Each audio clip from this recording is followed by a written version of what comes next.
Welcome back, everyone. I'm G. This is Gian Watt. Episode 6, The Flame of Tarvalon. And we start out, nice little sleepy fishing village. Thing looks cool. Oh, hey, little Swan Sanche. I thought this whole opening scene was really great. It was a really nice nod to the books. It gave us a ton of backstory on the Amarylline seat in a very short amount of time. I thought it was pretty cool. I really liked the relationship she had with her dad. It would seem pretty loving. He had the little stumpy hand, and she ended up channeling to get the knot undone for him. And when they get home, their house is burned down, and the dragon fang is scrawled on the door. So she heads off to the White Tower, after a nice little speech from her dad. It was pretty heartfelt, but it was a very wholesome moment. Very wholesome moment. Family, good family entertainment right there. Though I don't know about sending your daughter up the Erangel? I think it's the Erangel. I forget the name of the river. It runs from Tyr all the way up to Tarvalon. Now, her father says it's Tyr. And so the area in the books, where the area that you're seeing, it's known as the Fingers of the Dragon. And there's a building that makes an appearance in the background twice, or maybe 3 times. I suspect that may be the Stone of Tyr, or part of the Stone of Tyr, which I was pretty excited to see that. It may not be, but it looked pretty nice, and it looked like it was up on a big giant cliff with a huge walkway going across to it. So we won't really elaborate on that. I just thought it was a cool little nod and a nice little visual we got to see right there in the opening, because, he does say it's Tyr, when he's talking to her. So, and from the books, we know that she lives in Tyr. That's where she grew up, in a place called the Fingers of the Dragon, as a fisherman's daughter. And then we get our opening scene, our opening scrawl, with the weave. Then it cuts to Swan Sanche, the Amarylline seat, and all this opening scene, the not the opening of the show, but this scene and the way that it opens.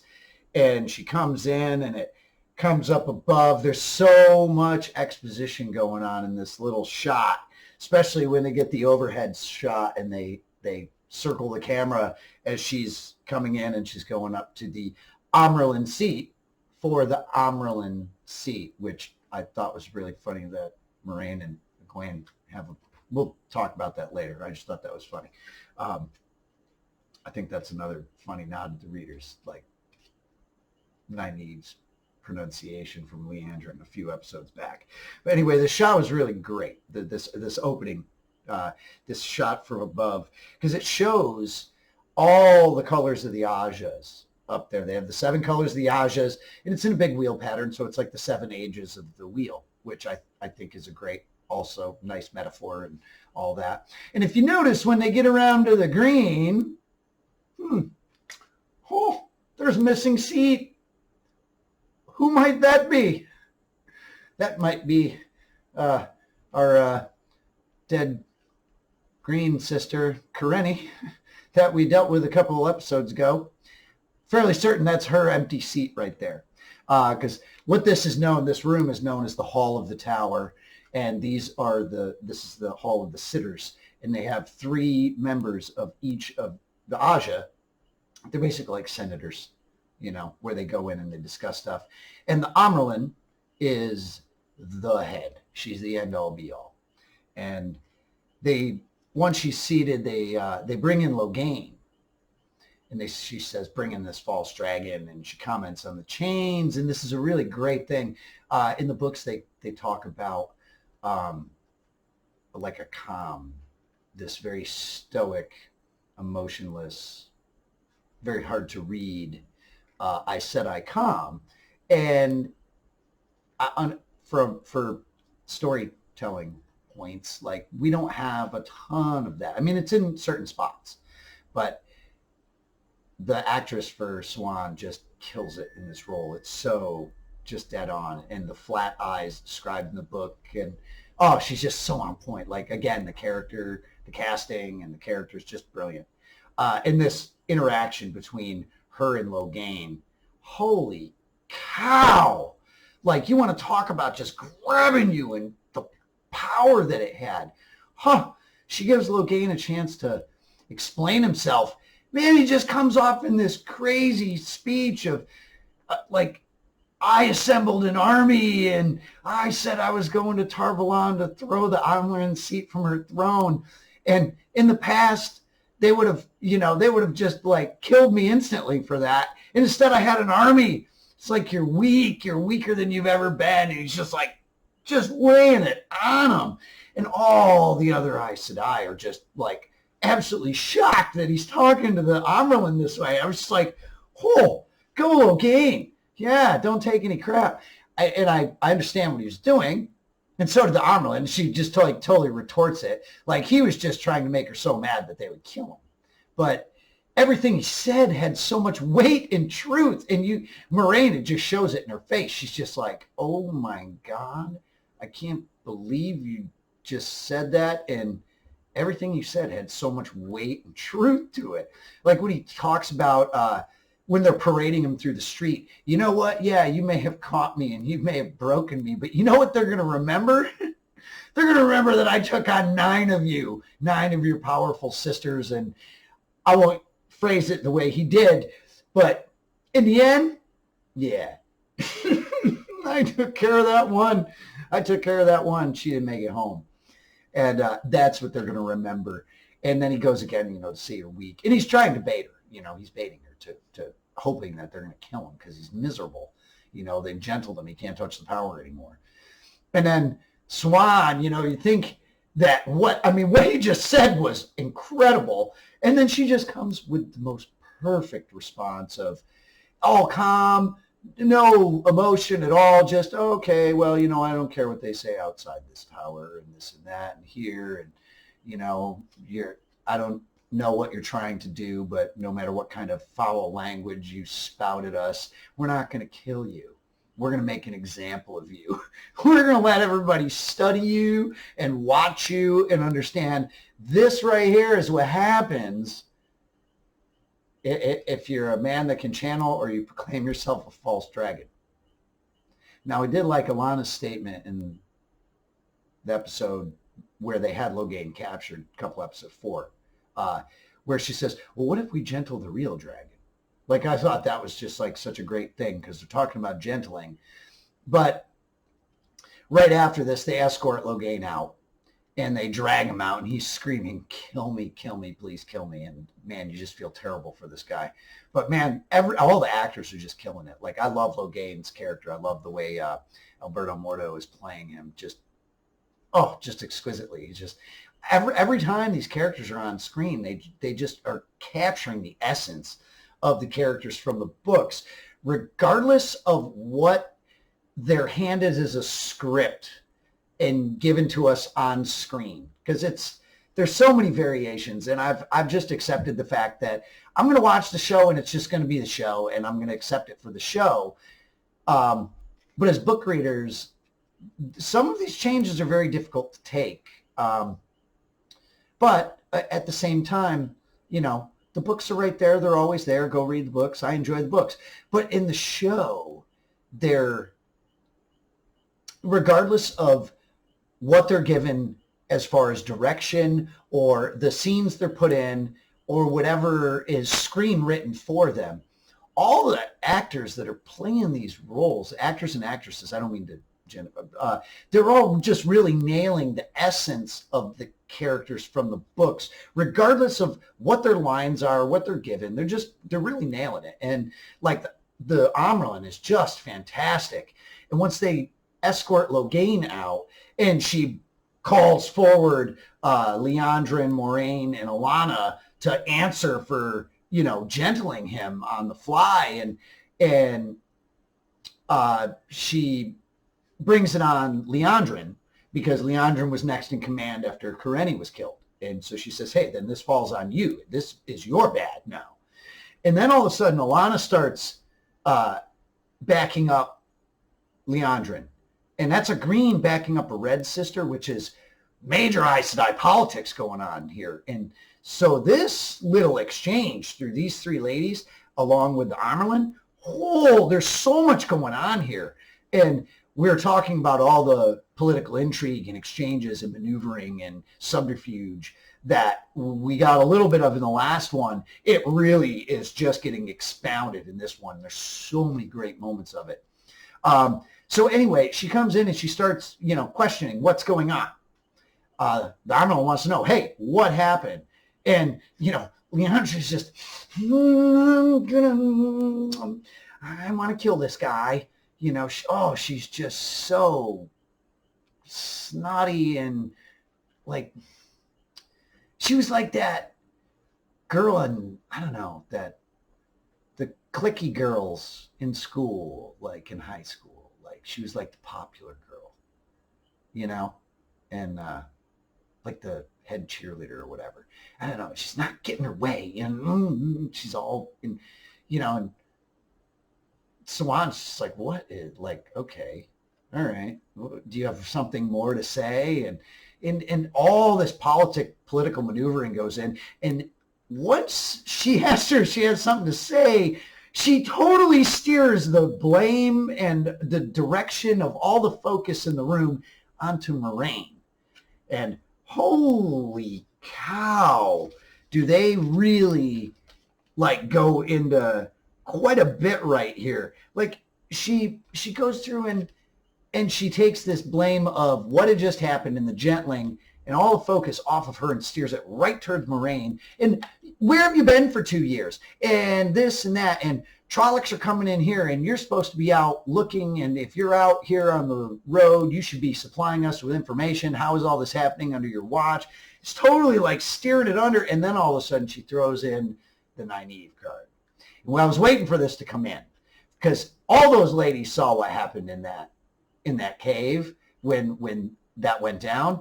And so I was waiting for this to come up in the show. And right here, Leandrin pulls it in like, that ace out of the sleeve. She goes, ha, you thought you had the hand, huh? Well, look at this. Here's my hidden card.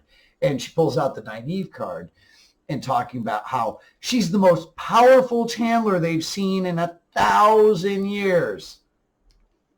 Which just made me smile because book readers, Nynaeve's she's just nasty. She's so awesome. And so we're finally getting to realize how good she is. And now they finally admitted it. And then she steers it to Moraine again. And she's like, oh, and you just didn't know. And you just happened to be traveling. And she's trying to like get all this info out. And the Amyrlin is just like scrutinizing them, like the white glove treatment, like magnifying glasses, just like dissecting everything. And you can see it every time it shows her. And every time the camera looks on her, she is just seeing everything. I love it. The characterization and the casting, just so brilliant once again. So this whole maneuvering exchange that they have of shifting blame and all the Aes Sedai politics. And she comes in and she brings out the Nynaeve card and then calls all the blue spies and like throws them under the bus and all. And it's like, yo, what do you, like, okay, hold on. And you can hear all the murmuring and like the sisters in the background, all like, talking amongst themselves, and that they're plotting behind them, listening to all this. And, now they're forming judgment, regardless of what the Amyrlin's judgment is. They're forming their own judgment, and then finally Swan steps in and asks, hey, okay, Moraine, what was your purpose these past 2 years? What have you been doing? And our girl Moraine just says, I'm going to plead the fifth. I'm not going to incriminate myself. She says, I cannot say. And you hear the gasp again of all the sisters behind her. Because there's the Amyrlin, and this is the hall of the tower. Who else can you really say what your mission is if not to them? So by her saying this is a huge deal. This is like very incriminating. Very incriminating. And so she says it again, and then, oh my God, Swan goes into this, like this, like, oh my God, she went from serene into, you will bow before me and beg me for mercy. And holy cow, it gets like super powerful, super quick. Oh, it was so incredible. It was so incredible. And then it cuts from the hall of the sitters into the hallway, and you see Moraine just composing herself. Here comes Leandrin with all her little girls behind her, marching up. We're going to get you. Yeah, our clique doesn't like your clique. We don't like your kind here.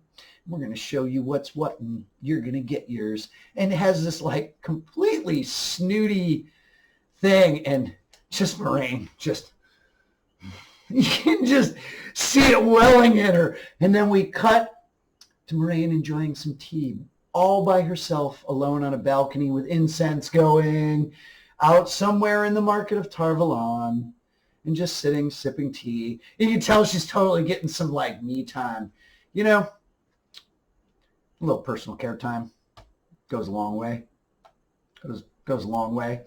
So I thought the way that they cut from that, all those couple scenes right there, from the chastising in front of the entire hall, and it was brutal. Oh my God, it was so powerful. Then to this like snotty high school like cheerleading squad, like, we're gonna get you moment, and she's just like, my God, like, oh my God, just please take me away. And then we cut to her just sipping tea. You know, there's incense going. Just, and she's listening to the bristle of the market below and relaxes. And then Lan comes in. Lan comes in and says, hey, you know what? I know where they're at. And then they come in, and Lan takes Moraine to Rand and Matt, who is not faring well, might I add. He's in some pretty rough shape right now. And he comes in, and Rand thinks it's, I love this little, oh, hi, moment he has. He goes, hey, Nighty, Moraine. And you could, it's like one of those moments like when you were a kid. I don't know if you ever broke one of your parents' windows. I did. With like a baseball or something. And you threw that thing, and the minute you threw it, you knew everything went wrong. And everything went into slow motion. And then the glass breaks, and then all time speeds up. That whole little moment, he's just like, hey, Maureen, oh, you're alive. And puts on this like total shock face, like, oh, I'm surprised to see you. Because they were totally trying to hide from him. I just thought it was so funny. And like just the look on his face is great. And then Moraine just instantly notices Matt, and she's like, what is going on? You stupid farm boy. What are you doing? And then Rand draws his sword on Lan.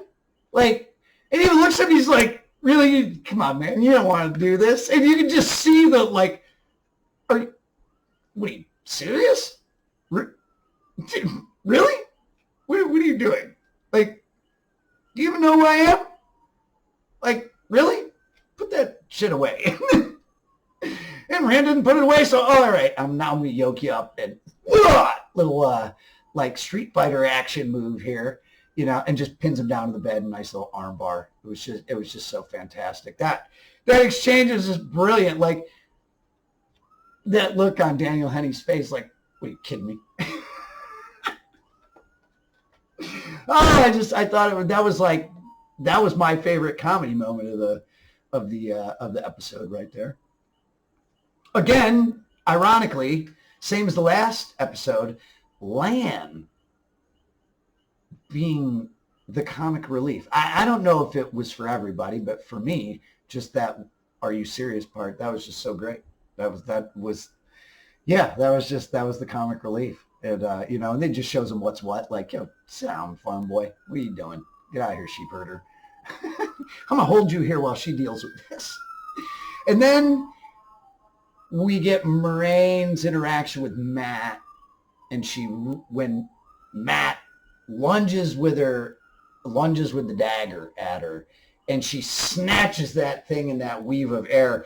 Cinematographically, I thought this looked so cool. This little slow motion, like Matrix Neo dodge, snatch the dagger out of his hand with air, hold it, pin him down with that whole little sequence I thought was just brilliant.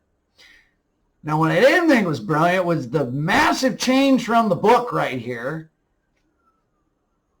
None of this went down like I was expecting it to, though I don't know even why I'm expecting anything anymore. Like, I'm just going to leave my expectations on the shelf right there for everything. It's not that it's bad. I don't want to say that it's bad. It just took me off guard because it is such a drastic change from the books. And I'm not going to go into the spoilers of the books in it, but this is a big change. This doesn't happen. They find them in a similar state, not in like the same location. It's written differently, and their reunion is a little different.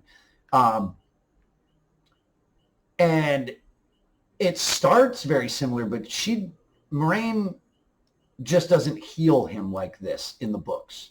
So this was very weird. But for the show, holy cow, this was like really like visually stunning. I really liked the way Matt was playing this out. I really liked the way she drew. Okay, I'm just going to call this thing by what its name is, because we know this knife is from Shadar Logoth. She says it, "Oh, you stupid boy, you stole this from the Cursed City."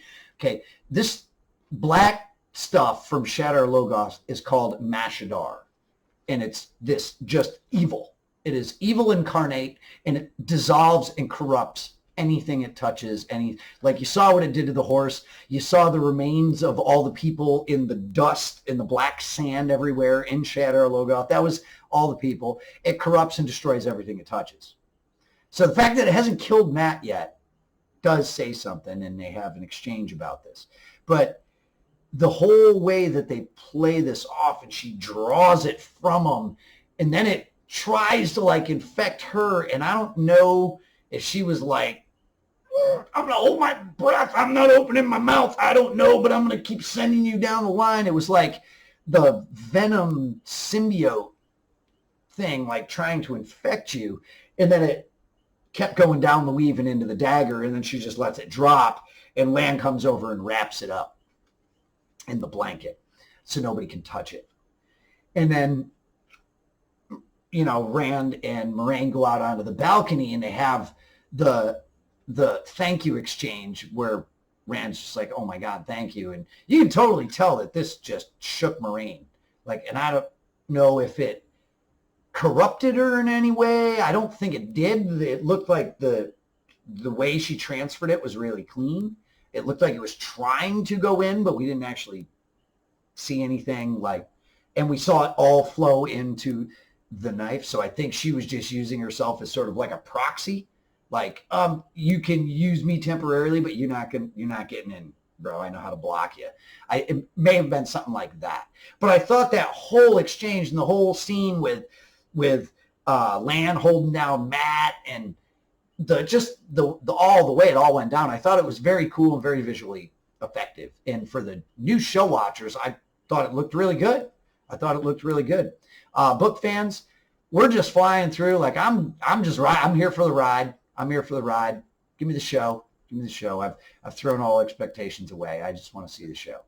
And so we get the exchange with Rand and him thanking Moraine, and the nice little moment. You could, she says, would she say, I'd do it for any one of you, or I'd do it for all of you, or something like, it's like some selfless thing. And he's like, you could just say you're welcome. Just once. You just say, like, you're welcome. And then Nynaeve walks in, and oh my God, does she just catch an earful? It's like, oh, Nolan, you totally walked in at the wrong time. Because Moraine, she's going to vent about some stuff here.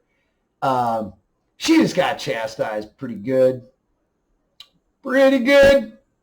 She knows you knew about this for a minute.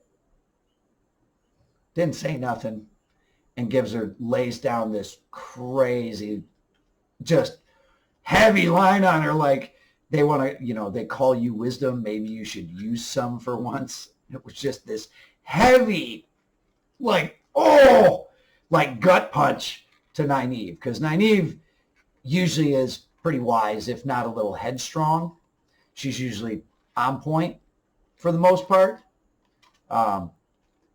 And she was the town wisdom. Like, she's wise. She's wise beyond her years. Though she does have some moments like this right here where Moraine tells her, look, hey, your stupidity would have cost your friend his life, like in a very short amount of time. And then just lays that on her, drops the mic, and walks on out. It's like, oh, man. And then Moraine is... she's like, you know what? Screw all this. Screw all this. It's more me time. And they have the meeting in the spa with her and Megan, who is the head of her Aja. That's the central sitter in the three in the hall of the tower. That's the head of the Aja, and that would be Megan in her Aja. Excuse me. So we have this spa day. Moraine's just like, yo, it's me time. And they have this wonderful talk. And Megan's trying to get out of Moraine. Where have you been all this time? Because this is the head of her Aja. This is like one under the Amyrlin for her. And so she's like, look, I'm not telling you. I'm not telling you, Jack. She says, oh, it's good to have you back because now you can stay. So I can go and do some detective work on those missing ships in the West. I don't think we're going to find out this season. So that's just going to stay like that. But I know who that is, but I'm not going to say. And you're going to have to stick around till next season, I think, because I don't think we're going to get a mention of him this season. I think it's going to come in at the beginning of next season. And I wouldn't doubt that it's the opener of the show, like the opener of the season, like the little clip before the main opening scroll or weave scene. But yeah, I'm going to leave it at that. Missing ships in the West. Yeah. There was a lot of foreshadowing and Easter eggs in this, and I'm not going to get into it. I'm going to make, in the off time, I'm going to make some more videos on Easter eggs that I found, my favorite screenshots, my favorite little moments, and we're gonna explore the books a little bit more in off season. We're gonna try to keep it posted with the news, but yeah, there was a lot of things that I saw in this one, and there were a lot of things that were done right, sort of in your face, that I thought were great exposition, like the way that I talked about the Hall of the Tower and the seven Ajas and the seven ages of the wheel and how the one sitter was missing, and it's all relevant stuff that they're giving you, and they're not having to force feed you tons of exposition because they're giving it to you in these little sort of brilliant moments. And so getting back to the spa, I get off on these little tangents. I'm sorry. So getting back to the spa, there's these brilliant little moments. This is the eyes and ears network, exactly that Leandrin was talking about when she was blaming her in the tower when they're in front of the Amaran, that she wasn't providing information on how did the Trollocs get here, how did war start here. You should have eyes and ears. Well, right in the middle of this scene, right at the end of it, when she's sitting there with Megan and she lifts the towel up, there's a sprig.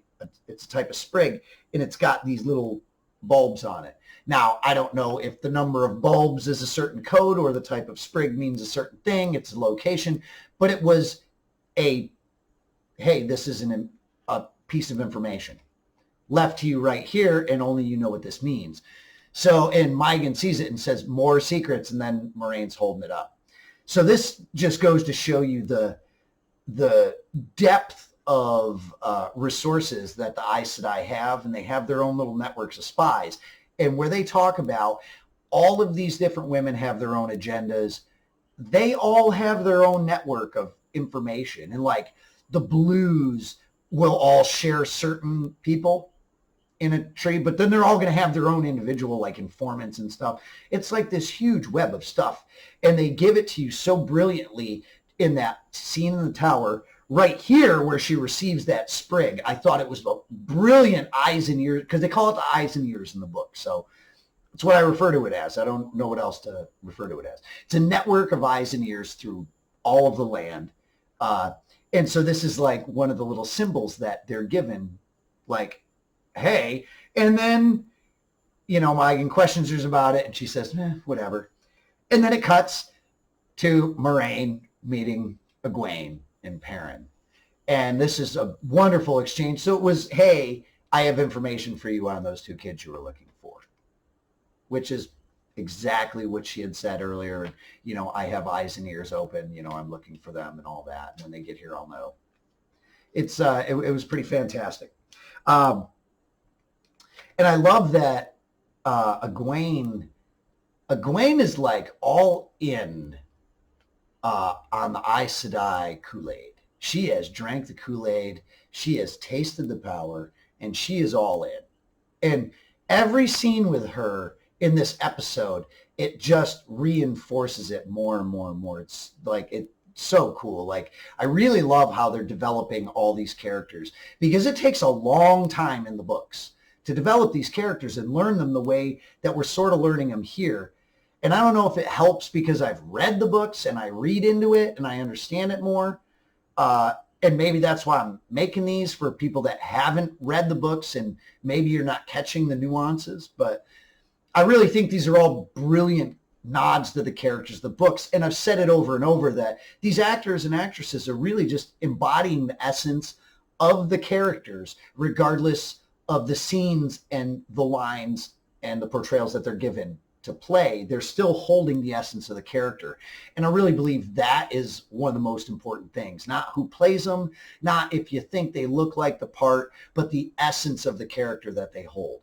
And so far, I mean, they just all knock it out of the ballpark. So I don't have any complaints. And I love that Ugwain is just like, bang, here, I got something for you. Here's a fistful of frickin' rings that I jacked from that Dick Valda. Oh, sorry, yeah. That and he's not going to be bothering your sisters for a while, as she gloats about shanking him in the shoulder. And then she goes in and she explains about what happened with Perrin, which I thought was really cool. And he's just out cold the whole time. And he got healed, and with all those wounds on his back, he was massively healed. So I'm sure he's probably out cold. It's described in the books as an icy feeling coming over you. And once you're healed, like a massive healing, it's draining on both the channeler and the receiver. Now they can do a different sort of weave and a type of channeling on you to make you feel refreshed, even though you're not refreshed. So they just basically knocked him out. And Moiraine says even, the best healing on Earth comes from the Yellow Sisters. So the Yellow Sisters are the ones that healed him. We get a little glimpse of his back, but not much. and it doesn't look like there's much in the way of scarring. You don't even really get a view at it. So I'm betting there's not going to probably be much of a scar, maybe something just in a little line, not anything like horrible and jagged, anything like that. But so she talks about the greatness of the healing, and they have the exchange of the ring. You just see it in Ugwain that she's like, hey, I'm in. What, and she even says it later. What do we need to do? And then she tells her about Perrin's eyes going gold and the exchange with the wolves. And she, after it happens, Moiraine's like, well, did anything else weird happen? Because, yeah. Oh, really? Wolves came in, seemed to be able to talk to them or understand them. Okay, don't tell anybody else about this, because even here, there's people that are going to want to kill him. So keep that on the down low. So more maneuvering. But Moiraine definitely hinted that she had an inkling of what was up when she said that. So it's explained very differently in the books of how he figures this out. So I'm curious to see how they're going to go forward with it in the show. But from that reaction, I really feel like Moiraine kind of had an idea what was going on. Like, she kind of knew something, and she even says right to Ugwain, hey, don't say anything to anybody. Stay here, let him rest, hide, let me do what I'm going to do. And then it cuts. It cuts, and we get more Moiraine me time. Maybe that's the thumbnail. Maybe it's just a picture of like Moiraine spa day, like the Calgon, take me away. It's like there's a lot of me time. Lan comes in, she's all brushing her hair, she's all dressed down in like her nighty button-up shirt, and they have another brilliant moment of exposition that explains chapters of stuff in the books in a flash with Lan, where he comes in and tells her he masked the bond. Like, that's like, I understand that there's a lot of book purists that are incredibly upset with things that they're doing. But like things like this, they need to happen for the show. We have 8 episodes for The Eye of the World, which is 700 and some pages, I believe, off the top of my head. I think that's a lot, and there's a lot to condense.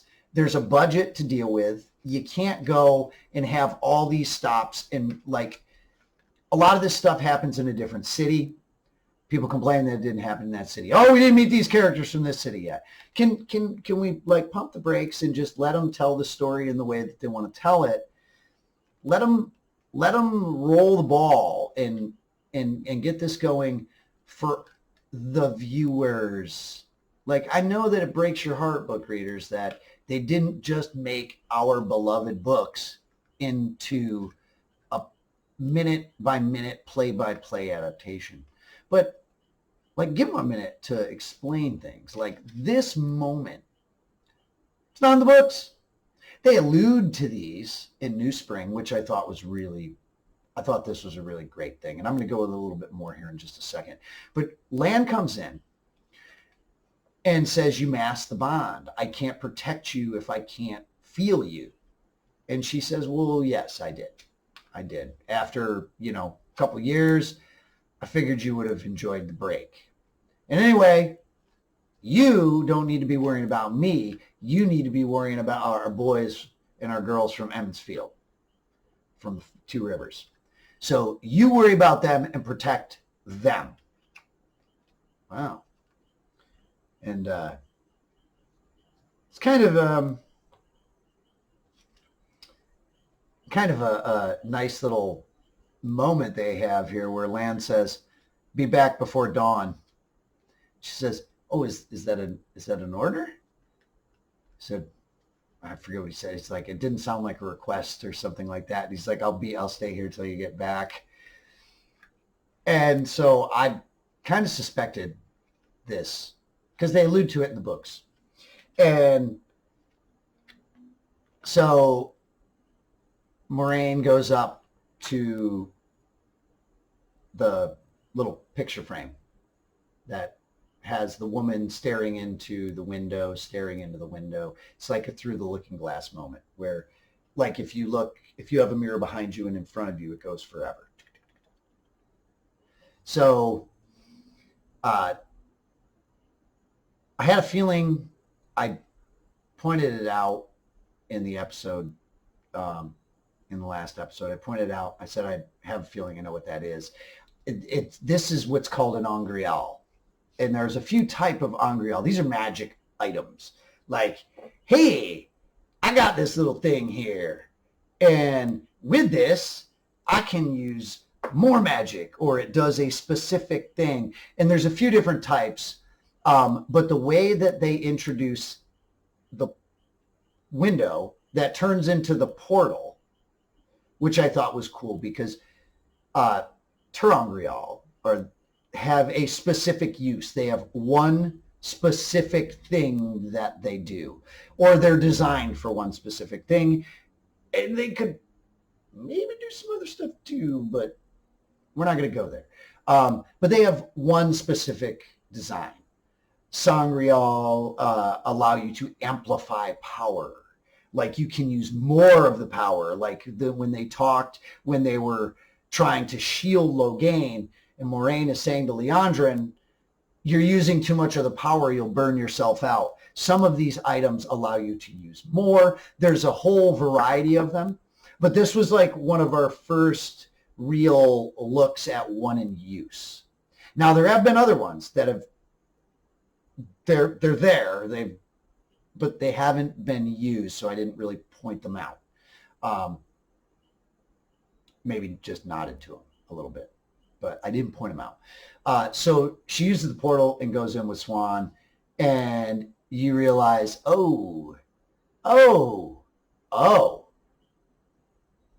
okay. Now that put a lot of heavy weight on that chastising scene, because now we find out that they are lovers. Now, Robert Jordan, being the brilliant individual that he was, when these books came out, he referred to a lot of people they referred to people as pillow friends. Excuse me. Pillow friends in the books. And they referred to it to different people, and it was sort of Robert Jordan's way of saying that they were gay or bisexual or whatever.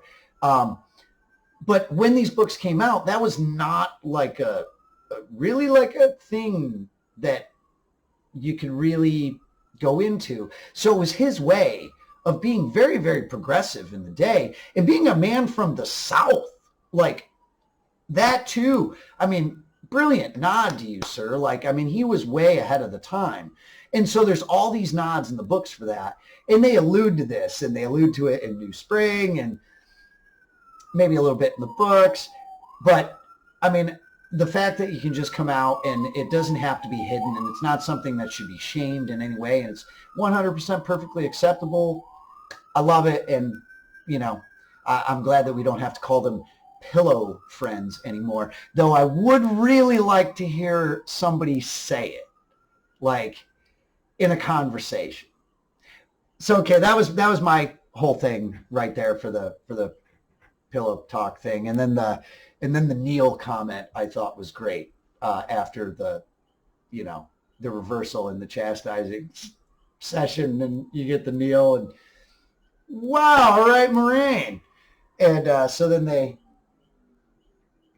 we flash forward in true Wheel of Time fashion. Like, most stuff is usually very suggested, and you let your brain do the fun work, for a lot of it.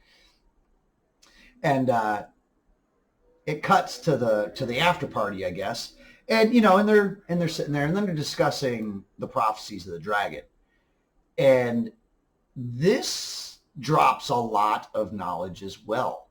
This whole section, they're talking about the prophecies of the dragon. They're going through, and they tell the tale of Katara's vision. And this is in the books. This happens where the two of them, when they were young, when they were very young, it was 20 years ago, when they were in the tower, they were in a room with an old Aes Sedai that had the foretelling. She saw future events. And she sat up and said, the dragon is born, he is reborn, and died. Right then and there. And they saw it, and this is what they're talking about. You were there. We're the only ones left. Like, so their plan has been going on for 20 years. Now, the last 2 years, I suspect Moiraine has narrowed it down quite a bit to where they're really starting to refine their search. And then, of course, they wander into the Two Rivers. They find 5 possible people that could be the dragon. One possibly being a little too old, but cannot deny the level of power that she has. So they can't give this away. They're playing the long con. This is a 20-year long game that they are the only 2 people alive that know anything about.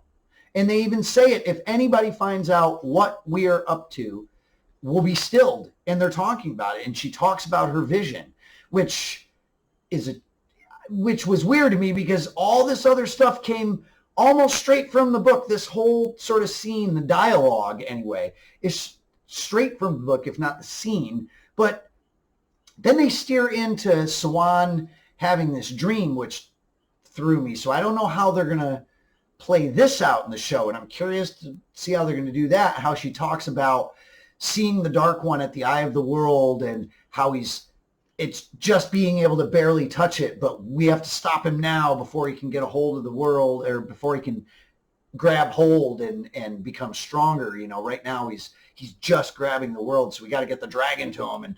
And like, we're going to rush these kids up there and go send them to their deaths or whatever. It's like, holy cow. But they talk about the prophecies of the dragon and how she's seeing this and that, and the old prophecy happened. But Moiraine also says, I've heard hundreds of prophecies. There's tons of prophecies. Because there are tons of prophecies. There is something called the prophecies of the dragon. However, everybody's got their own version of the prophecies of the dragon and the things that the dragon is foretold to do for them.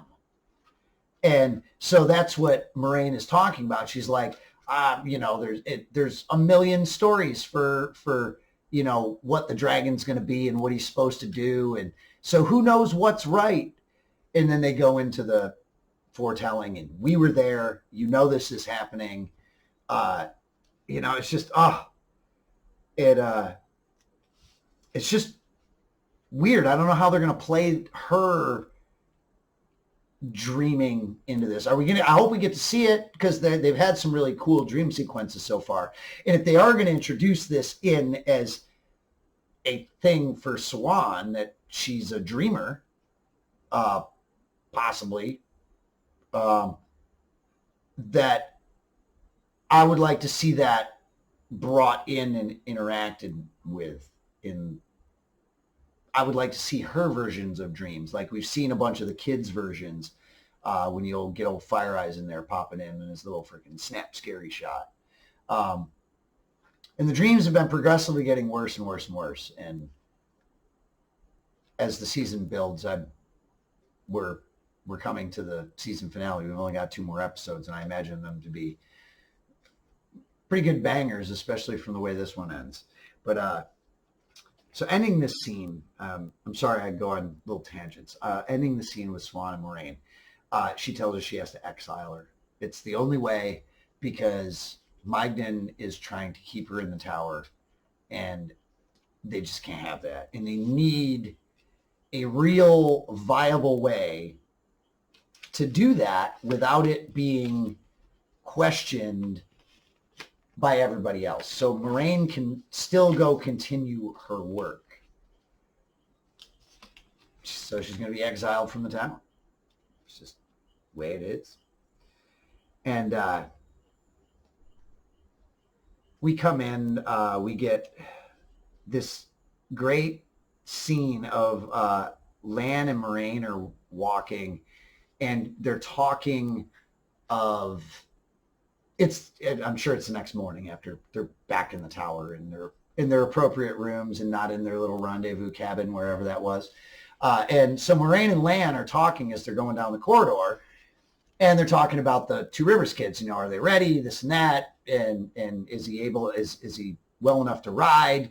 And of course, Leandrin pipes in, "Oh, Matrim Gothan, no, yeah." And she comes in, starts with all her smarmy remarks, and tries, and they get into this like little one-up session, like, "Oh, and I know that so-and-so's here, and then so-and-so's here. Oh, look at how good my eyes and ears are." It's all that freaking political maneuvering between the Aes Sedai. And it was awesome. And then Moraine just comes in and gives you the mic drop. And she says, "Yo, just stop right now. You're going to stop for good, because I know about the guy that you go meet down on the side. And I know exactly what your sisters are going to think of that. And I know exactly what they'll do to them. So if you don't want anything to happen, you're going to shut your mouth and you're never going to talk about that stuff again. Goodbye." Turns around, mic drops, walks away. Unbelievable. And I suspect I know who this guy is that she is talking to. But we haven't seen that yet. So hopefully it's going to come up in the show. And if it does, well, then we'll talk about it. But for now, I'm just going to ring the ding ding Easter egg suspicious conspiracy theory idea that I know who she's talking to. But anyway, that's not here nor there. So Moraine and the mic drop, they go out, right over, meets with Loyal, and she gives him the really great honorifics. And I still am not used to seeing Loyal the way he looks, but every time he talks, like I just don't care anymore. Like, okay, cool, that's how he looks for the show. I'll get used to it. It'll be fine. But it's still a little bit of a shock every time he comes on screen. But it's the hair. But I think they did that with the hair to make him look taller, because they couldn't really make him like 8-9 feet tall feasibly. So, we're going to go through, and she gives him the full honorifics. Builder, thank you for meeting me, and and they go through, and I knew what she was going to meet him about, and when she was talking with the boys and all that. And then she goes right into Ugwain and meets up with Ugwain, and they have that nice moment, and they have the discussion. They're in the hall of the tower. She leaves Loyal and meets up with Ugwain, goes into the hall of the tower. She's like, "So this is the Amyrlin seat." And they do get into the funny, is it the person or the seat? It's the Amyrlin seat sits on the Amyrlin seat.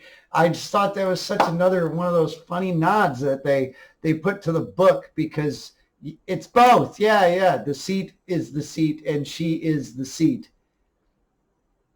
Okay. It's a little weird. And I thought that was a funny little statement where Moraine says, "Well, I don't know, when you meet her, why don't you ask her?" And then we get the lovely Ugwain and Nynaeve reunion, and it was really nice and heartfelt, because neither of them knew the other were alive. They thought they were dead. Ugwain saw Nynaeve dragged off. This is the first time they've seen each other. It's great. And they say, "Come on in, hey, the Amyrlin's waiting." And of course, Nynaeve and her wonderful, like, "I don't care. Make her wait." And Moraine just goes, "The Amyrlin only waits for one woman, and you are not her." And that was just such a brilliant nod to the scene that we just came from a few back. I thought that was really great. And then there's a really casual, this was not how I was expecting the girls to meet the Amyrlin. I was not expecting them to meet it in such a casual way. I expected it to be quite a bit more formal, actually, though I thought it was really good. Someone's like, "Oh, hey, come in, have a seat. Look, we're just going to be girls today. You can call me Swan. I'm not the Amyrlin right now." And then he's just like, "Yo, whatever. Tell me what the fuck you want." Oh, sorry, F-bomb. I'm going to have to bleep that out. Tell me what you want. you know, and just like, oh my God, this is so great. And, she's telling him about her deeds and, oh, Ugwain, you brought back all the rings of my sisters, Nynaeve. You're like the most powerful potential channeler in thousands of years. And then he just comes out, stop blowing smoke up my ass.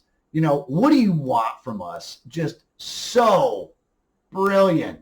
And then you get, again, the Aes Sedai, stoic, flat eyes comes up, and then Swan gives this phenomenal monologue about how the wheel doesn't care what you want. You're getting thrown into this. You were chosen for this life, and it doesn't matter what you want.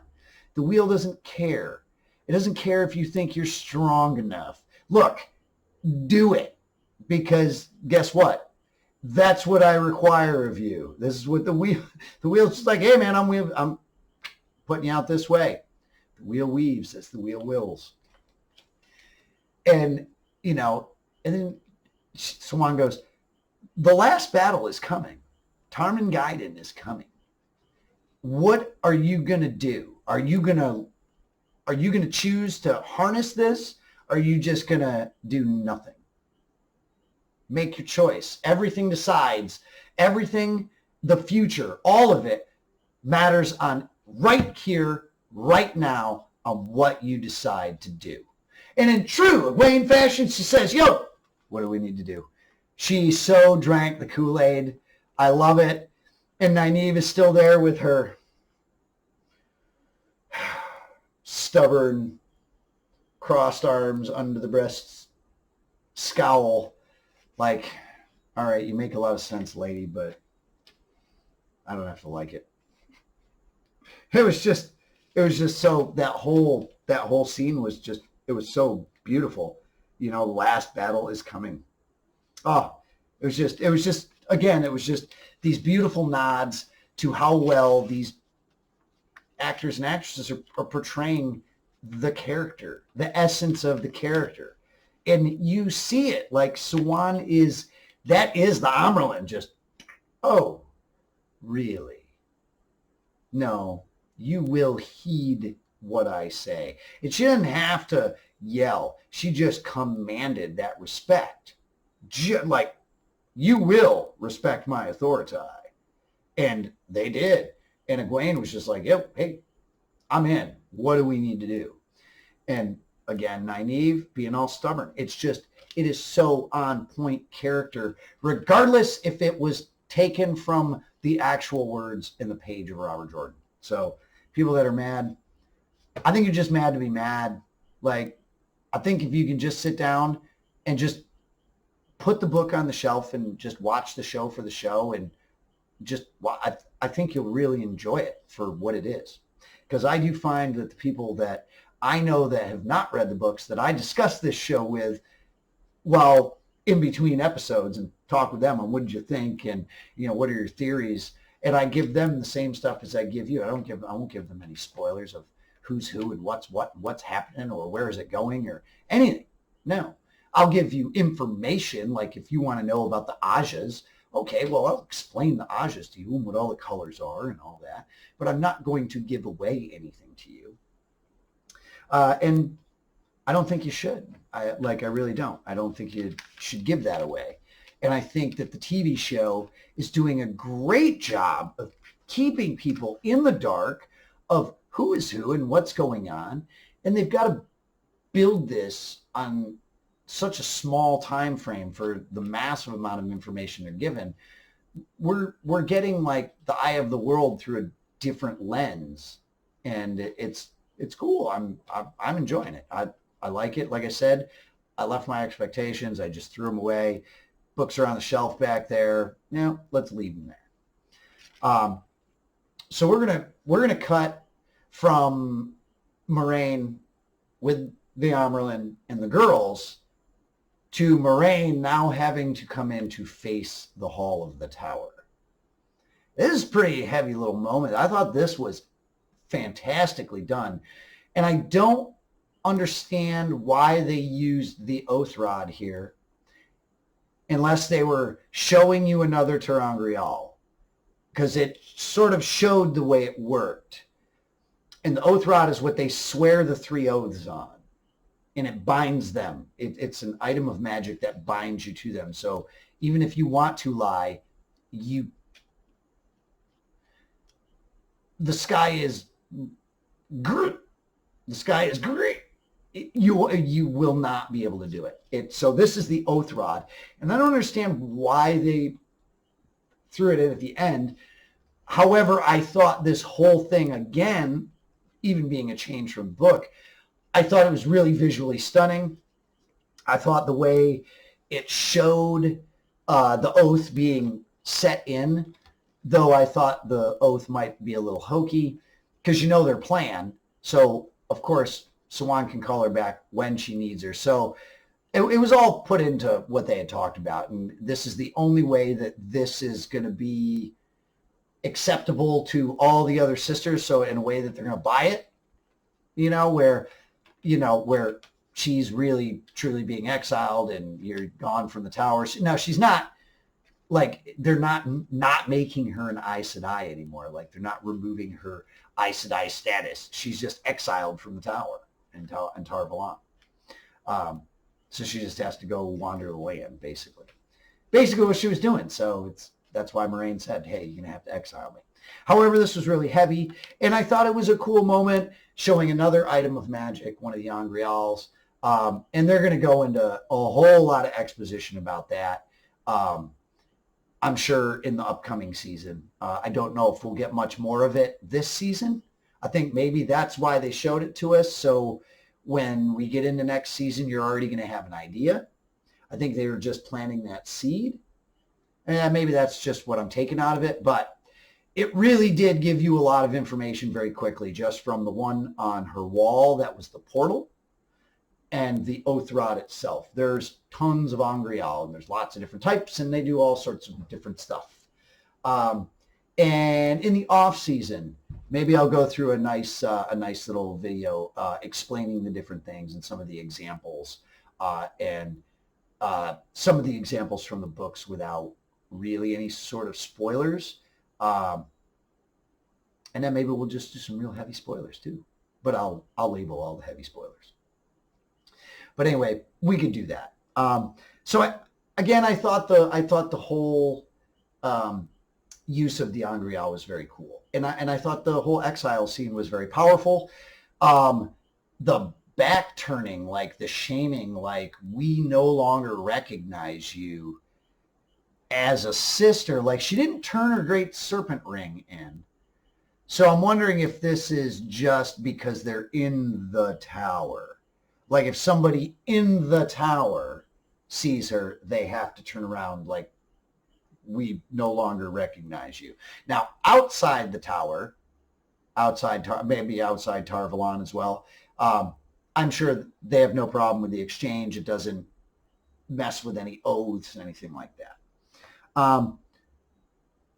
So as much as I didn't understand the use of the oath rod, I thought, again, like the change with the dagger in the inn where Moraine cleanses Matt, even though the change, like, okay, it's change. I no longer am like, okay, I agree, I disagree, whatever.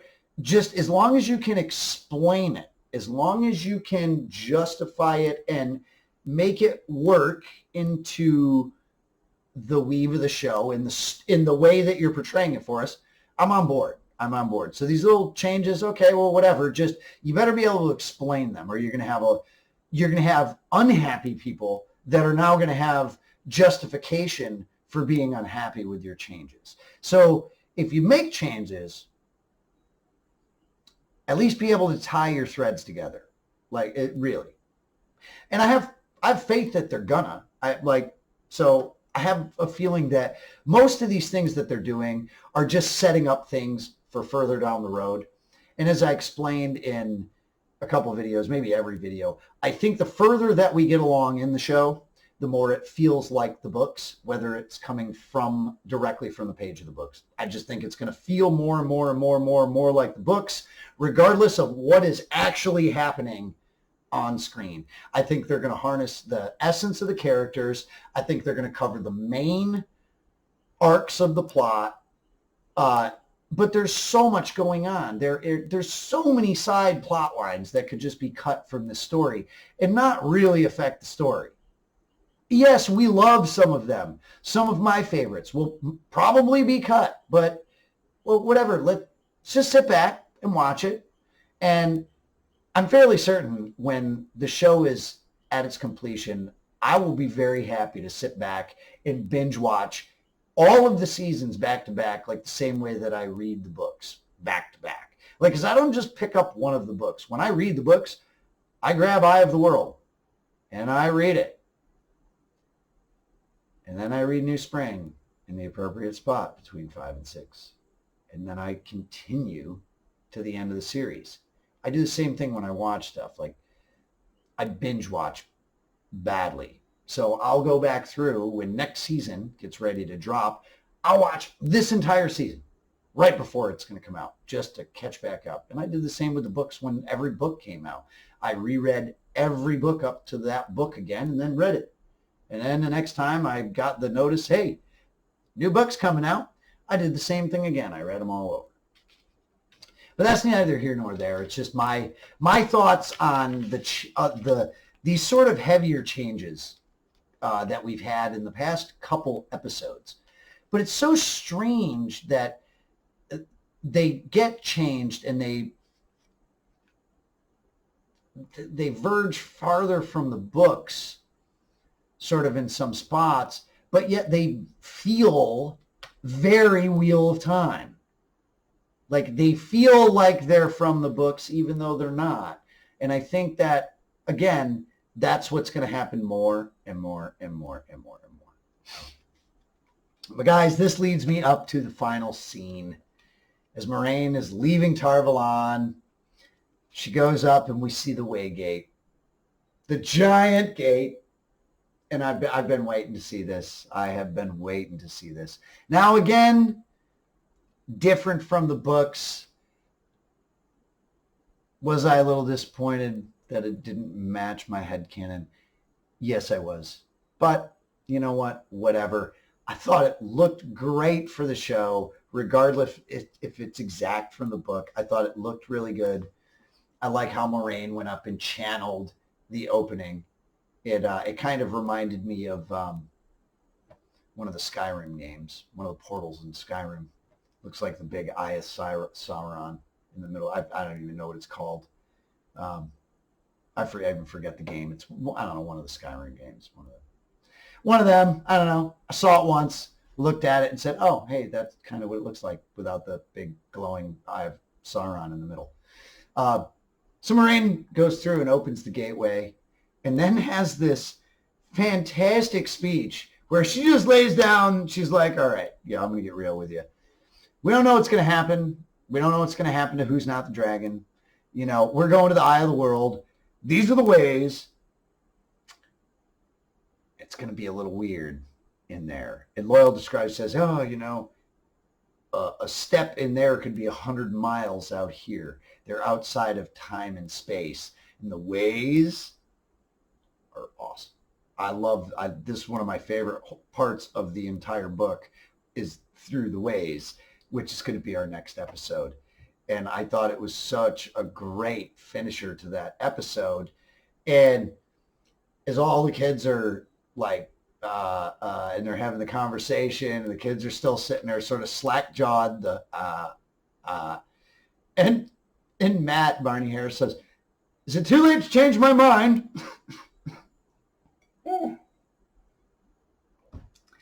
They said, "It's too late to change my mind." And so who's the very first one to take a step after Moiraine walks in? Our girl Ugwain and Loyal. Boom. No fear. What do I got to do? Love this girl, man. She's so on point. And Loyal treks in, and then all the kids come in, and then we realize, oh, Matt's not in here. Matt is not in the portal. And there was some controversy on Reddit about this. Like, Moiraine says to Siwan that she would kill any one of them before giving them over to the dark. And yet she just left Matt out there. Now, the portal that she had opened, the gateway, was closing to the ways. I'm pretty sure she couldn't just snap it back open once it was closing. And she was not going to leave all the other kids in there, trapped with Lan and Loyal in the ways, so she could go out and snatch Matt and bring him in. Now, on a side note, I do know that this is the episode that Barney had his whatever departure from the show. So I thought that they were going to do some things in a different way. And we'll talk about that once it happens. I'm just making a footnote here. We got to go back and talk about the exchange of actors playing Matt. So I think that's just how they had to play this off. I don't know. Maybe there's going to be a deeper thing to it. Maybe it was written in. Rafe said it's supposed to be seamless the way that the exchange comes in. Maybe by seamless he means, okay, we just leave him here and then we'll catch up with him next season and something's happened. I don't know. I don't know how they're going to play it off. I don't know. I wish Barney Harris all the best, man. He killed it as Matt, and I'm very sad to see him go. And I really hope that I am not unduly harsh on Donald Finn, which makes me laugh because Donald Finn just sounds like a Robert Jordan made-up name. Like he came from the Two Rivers. Like hey, I'm Randall Thor. This is Will L. Steen. This is Perrin Ibarra and Matt Cawthon. And that's Donald Finn. Like, it just sounds like he should be in the show. So I'm going to give him, like, I'm not gonna criticize him before I can see him. But Barney, really, I loved him as Matt. He was a darker, gritty Matt, sort of the way that Tom was darker and grittier. But thoroughly enjoyed his performance. I'm sad to see him go. I hope he does fantastic in his endeavors and movies down the line. Like I said, I would love to see him do a comedy. Oh, my Lord. I thought he delivered that Monty Python dry delivery humor so unbelievable. And hopefully we'll get to see more from him in the future. But guys, thank you for coming out. That pretty much closes this week's episode out. Next week, we're going to the ways. But again, we have to wait another week. So guys, I'm G. This is G on Watt, and I will see you next time.